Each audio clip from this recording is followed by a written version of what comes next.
پاکستان کی جتنی بھی ڈیموکریٹک گورنمنٹس آئی ہیں اس کے اندر بھی اگر آپ دیکھ لیں تو یہ کہیں بھی روایت نہیں تھی کہ لیڈر آف دا ہاؤس تعین ہوتا ہے، وہ اوتھ لیتے ہیں اور پہلی تقریر کرنے کی کوشش کرتے ہیں تو انہیں تقریر نہیں کرنے دی جاتی۔ پہلے جتنے بھی آپ پیچھے بھی ادوار اٹھا کے دیکھ لیں بڑی پہلی دفعہ ہوا۔ پھر یہ بات کرنا کہ پرائم منسٹر تیار نہیں ہے، میرا خیال ہے کہ اگر آپ پرائم منسٹر کی وہ تقریر نکالیں جو الیکٹرانک ووٹنگ مشین کے اوپر تھی اور شہباز شریف صاحب نے تقریر کی تو پرائم منسٹر صاحب اٹھے اور انہوں نے کہا کہ اگر آپ کے پاس اس سے اچھی کوئی تجویز ہے تو ہم سننے کو تیار ہیں اور ہم ای وی ایم کو پیچھے لے آتے ہیں۔ تو تنقید برائے تنقید نہیں، تنقید برائے اصلاح بھی ہونی چاہیے، آپ کے پاس تجاویز بھی ہونی چاہیے۔ اس سے پہلے اگر میں اٹھا کے دیکھ لوں سنگل نیشنل کریکولم کے اوپر بات ہوئی تو اس پہ مذاق اڑایا گیا، کرونا کے اوپر بات ہوئی، ہم نے آپ دیکھیں نا پورے پاکستان، سندھ میں تو ہماری گورنمنٹ نہیں ہے اور ہیلتھ ایک ڈیوالو سبجیکٹ ہے، پر آپ یہ دیکھیں کہ احساس پہلے نمبر پہ اور دوسرے نمبر پہ جس طرح ہم نے کرونا کے اندر جو دوائیاں جس طرح میڈیکیشن کی، اور جب یہ بہت سارا پہ کرٹیسزم ہوا، ہمیں کہا گیا جس طرح مودی نے انڈیا کو بند کیا اب اس طرح بند کر دے، ہمیں کہا گیا کہ مارچ میں 10 لاکھ لوگ فوت ہو جائیں گے، اس طرح ہو جائے گا، تباہی مچ جائے گی۔ ہم اس وقت بھی ان کے ساتھ بیٹھنے کو تیار تھے پر یہ نہیں بیٹھے۔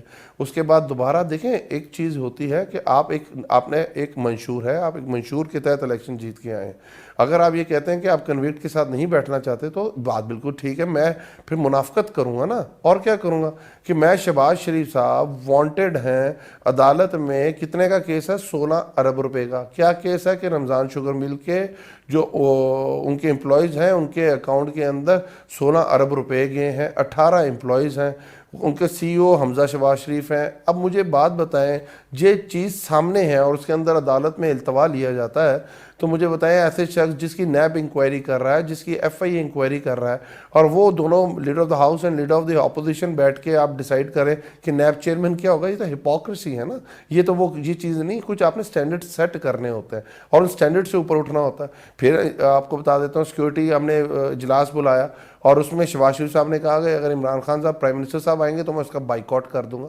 پرائم منسٹر اس میں نہیں گئے، پرائم منسٹر تو آنا چاہ رہے تھے۔ اس کے بعد ابھی اسپیکر صاحب نے اجلاس بلایا، اس کا انہوں نے بائیکاٹ کر دیا، صدر صاحب نے ای وی ایم پہ بلایا، اس کا بائیکاٹ کر دیا۔ اگر آپ یہ سمجھتے ہیں، دیکھیں آپ نے اپنے آپ کو اگر کلیئر کرانا ہے وہ عدالتوں سے کرانا، آپ آئیں تنقید کریں، تجاویز لے کے آئیں، اصلاحات لے کے آئیں، ہم تو اصلاحات کی بات کر رہے ہیں۔ آپ نے 2017 میں الیکشن ریفارمز ایکٹ کیا، خود ہی آپ اس کے اندر لے کے آئے آر ٹی ایس اور خود ہی اس کا تنقید کا نشانہ بنا رہے ہیں، اس میں تحریک انصاف کا تو کوئی رول نہیں تھا، تحریک انصاف نے تو اس کا بائیکاٹ کیا تھا۔ اگر ہم کہتے ہیں اوورسیز پاکستانیز کو ہم نے ووٹنگ رائٹ دینا ہے تو مجھے بتائیے گا مونا کہ اس میں ہم کوئی غلط بات کر رہے ہیں؟ اور آپ کہتے ہیں اوورسیز پاکستانی اگر $32 ارب پاکستان کو بھیجتے ہیں اور پاکستان کی اکانومی کو سٹیبل کرتے ہیں تو آپ کہتے ہیں ہم ان کو رائٹ نہیں دینا، ہم ان کا رائٹ اسٹیبلش نہیں کرنا۔ ہوگی کہ اگر اپوزیشن لیڈر پہ بڑے بڑے کیسز ہیں اور وہی فیصلہ کریں کہ نیب کا چیئرمین کون ہوگا، لیکن ابھی ایز وی اسپیک یہی تو ہو رہا ہے کہ پریزیڈنٹ اس میں آ کر وہ ایک انٹرمیڈیٹ رول ادا کر رہے ہیں اور یہ جو آپس میں نام آ رہے ہیں وہ اپوزیشن لیڈر کی طرف سے تو آ رہے ہیں، ابھی بھی یہی ہو رہا ہے۔ تو اگر یہ ڈائریکٹ وزیر اعظم اور اپوزیشن لیڈر بیٹھ یہی جاتے تو میں کہہ رہا ہوں نا، میں انٹریکشن کی بات ہو رہی، ہم تو یہی کہہ رہے تھے اس کے اندر دیکھیں، یہی تو بات ہے کہ آپ کے سٹینڈرڈز ڈیول ہیں۔ آپ خود کہتے ہیں ہم نے سی او ڈی سائن کیا اور سی او ڈی کے تحت جو پی اے سی ہے اس کا ہم سی او ڈی کا حصہ نہیں تھے، ہم نے سائن کیا تو لیڈر آف دی اپوزیشن کو اس کا ہیڈ بننا ہے۔ اب ہم تو یہاں لگا دیتے ہیں، پھر سندھ کے اندر جو لیڈر آف دی اپوزیشن کی باری آتی تو سندھ گورنمنٹ اپنا خود لگا لیتی ہے۔ یہ کبھی روایات کے پیچھے چھپتے ہیں، کبھی جمہوریت کے پیچھے چھپتے ہیں، کبھی اصلاحات کے پیچھے چھپتے ہیں۔ بیسیکلی ان کے پاس کوئی ایجنڈا ہی نہیں ہے کہ ہم نے پاکستان کو آگے کس طرح لے کے جانا ہے، ہم نے کس طرح تنقید برائے اصلاح کرنی ہے۔ اگر یہ کام 35 سال ان لوگوں کی دونوں کی مشترکہ گورنمنٹ رہی ہے اس کے اندر صحیح ہو گیا علی صاحب، تو یعنی کہ یہ تلخیاں 2022 میں پھر ابھی تو یہی لگ رہا ہے کہ کم نہیں ہو پائیں گی، وہی یوزول رہیں گی۔ نہیں بالکل ہے، دوبارہ ہم ان کو کال کریں گے، دوبارہ ان کو مدعو کریں گے، آئیں دوبارہ بیٹھیں، دوبارہ اس کے پی ایم ڈی اے ہم لا لے کے آئے، ہم نے ان کو دوبارہ کہا ہے آئیں بیٹھیں، بیٹھ کے بات کرتے ہیں۔ یہ پہلی دفعہ ہوا ہے کہ لا لانے سے پہلے اسٹیک ہولڈرز کے ساتھ اسے شیئر کیا گیا، اس میں تجاویز مانگی گئی، پر اگر آپ صرف تنقید کرنا چاہتے ہیں، آپ تنقید بھائی اصلاح نہیں کرنا چاہتے تو اس کا تو کوئی حل نہیں ہے۔ صحیح جنرل صاحب، ابھی تو ہم بات یہی کر رہے ہیں کہ دراصل کس نے یہ پہل کی اور کس کی وجہ سے اپوزیشن یا گورنمنٹ کس کی وجہ سے یہ ماحول اتنا خراب ہوا۔ 2022 میں کیا توقع ہے آپ کی جنرل قیوم؟ اور یہ جو ابھی بات کی کہ اپوزیشن لیڈر دراصل وہ NSC کی میٹنگ میں اس لیے نہیں آئے تھے کہ انہوں نے کہا تھا کہ اگر پرائم منسٹر ہوں گے تو وہ نہیں آئیں گے، ورنہ پرائم منسٹر آنا چاہتے تھے. ابھی علی صاحب کی آپ نے بات سنی، کیا یہ بات درست ہے؟ آپ اس کو کرتے ہیں ایڈمٹ؟ دیکھیے، everything that happens or does not happen in a country, اس کی جو رسپانسبلٹی ہے وہ حکومت کے اوپر آتی ہے. اگر حکومت بہت اچھے کام کر رہی ہو اور ملک میں ماحول اچھا ہو اور پروگریس ہو رہی ہو تو اپوزیشن جو مرضی شور کر لے، اس کا کریڈٹ وہ کہتے رہیں کہ ہم نے یہ پروجیکٹ شروع کیا تھا یا ہم نے یہ کہا تھا، ہماری یہ credit will go to the sitting government. Similarly اگر ملک نہیں چل رہا، اسمبلی بالکل فال نہیں ہو رہی اور آپس میں اپوزیشن کے ساتھ پرائم منسٹر بھی ہاتھ نہیں ملا رہے اور اپوزیشن کہتی ہے جہاں پرائم منسٹر ہوگا ہم نہیں آئیں گے، تو اس کا بھی چابی جو ہے نا، اس کینسر کو ٹھیک کرنے کی چابی بھی پرائم منسٹر کی جیب میں ہے. لیکن انفارچونیٹلی پرائم منسٹر کی ایگو اتنی زیادہ ہے کہ وہ اس حد تک چلے گئے ہیں کہ صدر ان کے ساتھ ساٹ اٹھ کرے. یہ مطلب ہے وہ اگر اپوزیشن کو اب شودر سمجھے اور وہ بھی نمائندے ہیں، پبلک کے الیکٹڈ پیپل ہیں، ان کے کیسز کورٹوں میں وہ کورٹ میرٹ پہ فیصلہ کریں گی. اس میں آپ کے ساتھ پرسنل ضد کس چیز کی ہے؟ تو آپ یہ دیکھ لیں کہ میں یہ کہتا ہوں کہ انفارمیشن منسٹر کا یہ بیان تو خوش آئند ہے، میں تو کہتا ہوں دیر آیا درست ہے، لیکن پوائنٹ یہ ہے کہ ان 3.5 سالوں میں مونا ملک کا خدا کی قسم اتنا نقصان ہو چکا ہے اور اتنی آپ کا جو آپ کی پارلیمنٹ کا وقار گر گیا ہے اور اتنی معاشی بدحالی ہو گئی ہے اور ورکنگ ریلیشن شپ نہیں ہے. آپ ایک دوسرے سے بات، یعنی دشمن بھی، ہم جنگ بھی لڑتے ہیں نا تو ہم سفید جھنڈا لے کے تو ادھر سے اینیمی آتا ہے، بات کئی چیزوں پہ کرتے ہیں. اگر آپ یہ نہیں کرنا چاہتے، 3.5 سالوں میں تباہی و بربادی انپریسیڈنٹڈ ہو چکی ہے. ابھی یہ باقی جو الیکشن کا یہ رہ گیا ہے، اس میں کیا ہونا ہے؟ بٹ میں یہی کہنا چاہتا ہوں کہ پبلک تو یہ کہتی ہوگی جو بلک گئی ہے مہنگائی سے بھی اور یہ لا اینڈ آرڈر کی سچویشن سے بھی، وزیروں کے اوپر قتل و غارت بھی ہو رہی ہے، چوریاں بھی ہو رہی ہیں، گورننس بھی ٹھیک نہیں ہے. پنجاب آپ کا سب سے بڑا صوبہ ہے جو کئی ملکوں سے بڑا ہے، وہاں کی حالت اغزار آپ دیکھ رہے تو وہ بڑا اچھا کسی نے کہا تھا نا کہ میرے قتل کے بعد تم نے جفا سے توبہ، ہائے اس زود پشیماں کا پشیماں ہونا. یعنی مطلب یہ ہے کہ اب تو پانی بہت گزر گیا ہے. تو ہر حال ابھی بھی اگر وہ ٹھیک ہو جائیں تو اگلا آپ ویلکم کریں گے؟ آپ کو لگتا ہے کہ یہ ویلکم کرنا چاہیے اپوزیشن کو؟ لیکن ایسا ویلکم ضرور کرتے ہیں لیکن ان تلوں میں تیل نہیں ہے. میں آپ کو بتا رہا ہوں کہ یہ کبھی بھی سیریس نیسس میں نہیں اگر ہوتی تو ابھی تک سچویشن بہت مختلف ہوتی. ٹھیک ہے، رائٹ. 2022 میں ویسے کیا ایسا بدلے گا علی نواز صاحب؟ یہ کورٹ فیصلہ کرے گی. ابھی آپ نے کہا بڑے بڑے کیسز چل رہے ہیں کورٹس میں، یہ بھی ایک بڑا اہم سوال ہے کہ وہ چلتے رہے نا کورٹس میں. آپ جیسے ابھی اٹارنی جنرل کو انسٹرکٹ کیا ہے وزیر اعظم نے کہ نواز شریف صاحب کو واپس لانے کے لیے کوئی چارہ جوئی کی جائے. ایک تو یہ فرمائیے گا کہ 2 سال سے آپ لوگ کیوں اس حوالے سے خاموش رہے؟ آپ لوگ کورٹس کے پاس کیوں نہیں گئے اور اب کیوں جا رہے ہیں؟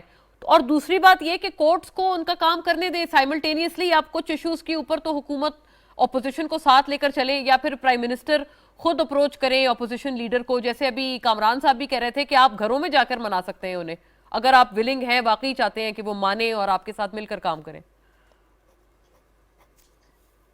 اچھا مونا، میں اس پہ آتا ہوں. مجھے اچھا لگا جنرل صاحب کو، انہوں نے پارلیمنٹ کی تکریم کی بات کی.